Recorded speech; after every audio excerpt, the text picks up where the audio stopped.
Welcome to our first episode in our Stories of Hope series. In this episode, you are going to meet Antony, who has undiagnosed ADHD. This is a lifelong condition that affects impulse control, hyperactivity, and attention. Here is his story. So, do you tell us what it was like for you when you were a kid? I guess growing up when we did, running around like a crazy little chook in the 1980s, there was no, oh, you've got ADHD or ADD. It was just, you're hyperactive, you're a naughty little kid, you can't sit still, you're not paying attention, you're just being lazy, why can't you focus? There was all that sort of stuff. The other thing that took me a long time to figure out was, how do I learn? Because of not being able to focus. If it's a subject I like, I can focus and I can enjoy it.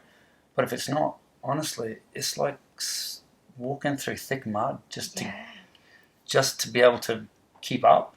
I've always noticed how I've behaved after the fact, and then I look back on it, and I look back on, what went on and how the relationship might be, or how it might be changed because of what I've done. It's hard to reflect on it later because you're not always aware.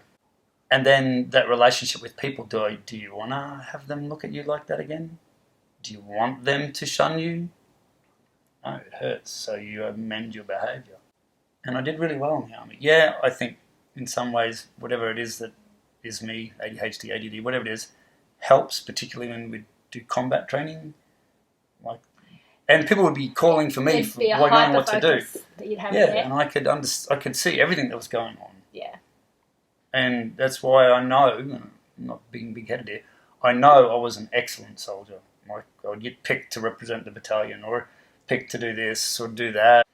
And in the army, the consequences for bad behaviour is they'll dock your pay, they'll punish you, and you may get jail time. So they're very real consequences of not controlling behaviour. I'm really good at picking up people cues. I think I'm excellent at it. And I pick up the little things and they weigh on me. Like, okay, why? Am I overthinking their expression? What does it mean? What was I doing? I've had this thing in the back of my mind of what some of my behaviours meant. It's only really been the last couple of years I realised I need to please people.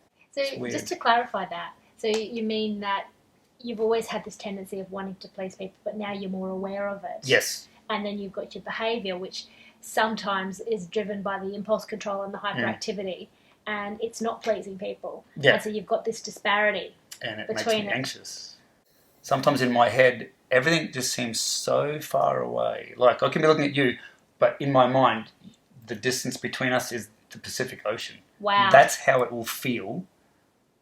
Wow. And everything is heavy. My limbs will feel like planets in my mind. So I've always used to like getting squashed as a kid. I remember talking about it. I used to go home going, even in primary school, why do I like being squashed and sat on? Why? It feels calming and great. Yeah. Why do I seek it out? It's weird I seek it out. Yeah. Like, that's not normal. That's your tactile system. It's the normal for the kids we see.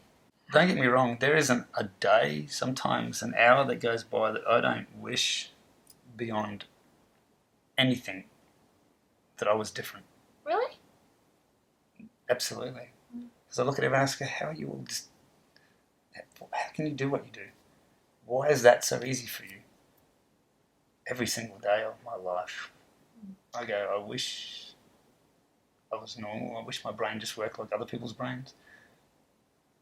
You do know that you've just compared your backstage to somebody else's front stage. I have no idea. So that where we compare ourselves with other people, all we see is what they present to the world. Yeah, that's true. And so that's their front stage. Our backstage, we see all our holes, we see all the ripped costumes, we see all of the failed attempts. That's our backstage. And so when we compare our backstage to someone else's front stage, we usually end up feeling pretty yuck.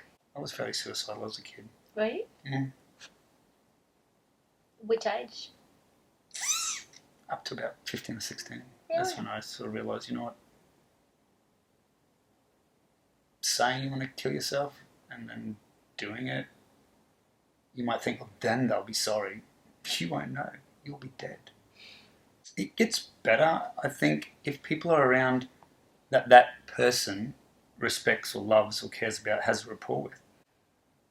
I'm pretty sure your brother one day I was saying something. He's like, if you're going to be an idiot about it, we're just not going to be friends. And I was like, I don't want that.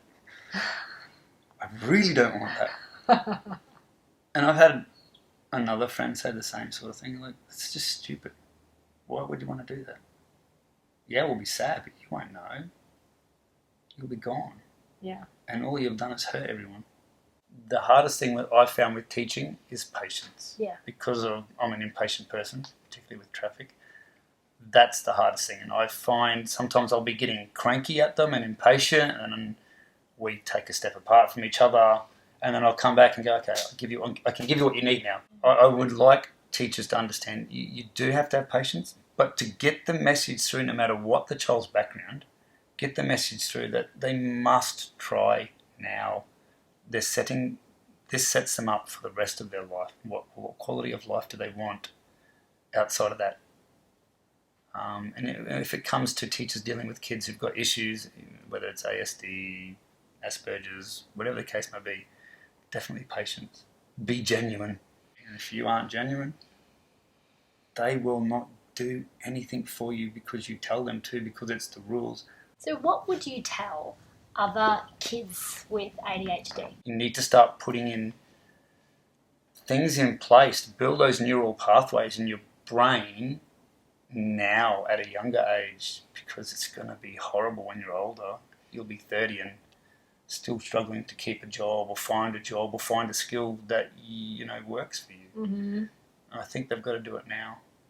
You've lived with ADHD your whole life. Mm-hmm. What are the advantages of it?